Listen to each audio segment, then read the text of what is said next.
반갑습니다. 올 2023년의 첫 번째 낙엽이 지는 날입니다. 낙엽 지는 소리 좋아하던 너. 네, 오늘은 뇌와 장기가 커넥션하고 있다는 것에 대한 말씀 나눠볼 건데요. 뇌와 장기가 커넥션 한다기보다 장기가 명령체계를 발동시킨다. 급할 때는 장기가 명령을 해서 그 사람과 밥을 먹지 마라, 그 사람과 더 이상 대화를 나누지 마라 하고 브레이크를 급하니까 장기가 먼저 한다는 것을 말씀드려볼게요. 우리말에 사촌이 논을 사면 배가 아프다라는 말이 있잖아요. 사실은 그 말이 상징적인 배가 아픈 게 아니라 정말로 기분 나쁜 사람이 잘 되면은 배가 아픈 거예요. 이것은 어떤 논리하고 같냐면, 우리가 어떤 사람하고 밥을 먹을 때에 자꾸 체하고 배가 아프고 구토가 나고 비위가 상하고 복통이 자주 일어나는 때 있잖아요. 어떤 장소에 갔을 때, 어떤 사람과 만났을 때, 어떤 상황에 처해 있을 때 그 어떤 장소와 어떤 상황에 그 사람이 있을 거예요. 자기에게 복통이 일어나도록 하고 자기에게 체하게 하는 그 사람이 반드시 있을 거라는 말이에요. 그래서 뇌가 발동을 해서 그 사람과의 관계를 더 이상 유지하지 말라고 이렇게 명령을 계속 내려주는데도 불구하고 어떤 상황과 사회적 관계와 그런 것에 얽매여서 그 사람을 계속 자꾸 만난단 말이에요. 그래서 너무 급하니까 먼저 장기가 선빵을 날리고 뇌에게 나중에 결제를 받는 거예요. 장기가 먼저 선빵을 날려서 음식을 먹지 못하도록 방해를 하는 거죠.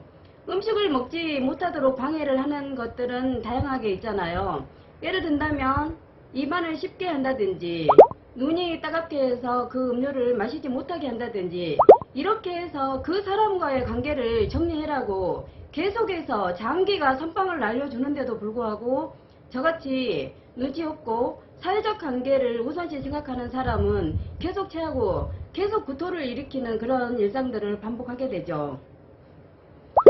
자기야 중에 어떤 사람을 만날 때 자꾸 체하고 자꾸 복통이 일어나고 설사를 하게 되고 계속해서 속이 거북하고 불편해요. 그런데 자기야가 생각했을 때는 그 사람을 만나도 될 사람 같아요. 그런데 그 사람을 자기야가 만나면 안 되는 사람입니다. 예를 든다면 자기야가 그 사람을 만나서 속이 안 좋아서 갑자기 비위가 상해서 체할 것 같아서 위가 차가움이 느껴져서 음식을 먹지 않아요. 그런데 자기야하고 같이 먹는 사람이 자기야에게 음식을 자기야 몫을 남겨둡니까? 자기야가 천천히 먹는 거를 자기야가 끝까지 먹을 수 있도록 배려해 주나요? 그러지 않잖아요. 그 사람은 겉만 멀쩡하게 자기야에게 좋은 사람인 척 할 뿐이지 사실은 정서적으로든 물질적으로든 자기에게 별로 좋지 못한 영향을 미치는 사람입니다.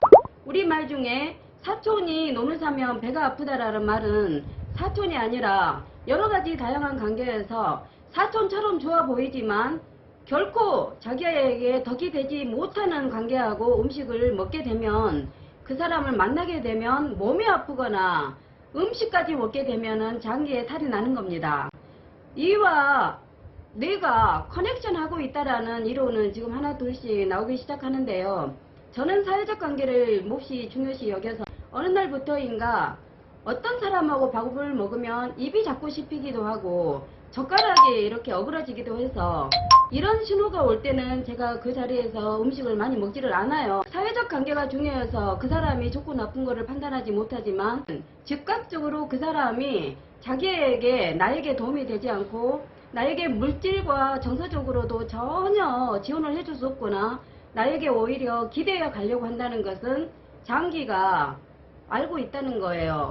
그래서 자기야가 음식을 같이 먹고 기분이 나쁘다, 커피 한 잔을 다 마시기도 전에 속이 쓰린다고 하는 사람은 만나지 말아야 될 사람입니다. 뇌가 너무나도 빨리빨리 결정을 해주지 않으니까 장기가 먼저 선빵을 날리고 뇌에게 후 결제를 하는 것입니다. 좋은 사람 만나셔서 맛있는 음식 먹고 낙엽 지는 소리 좋아하는 관계에 되는 가을날 되시기 바랍니다. 감사합니다.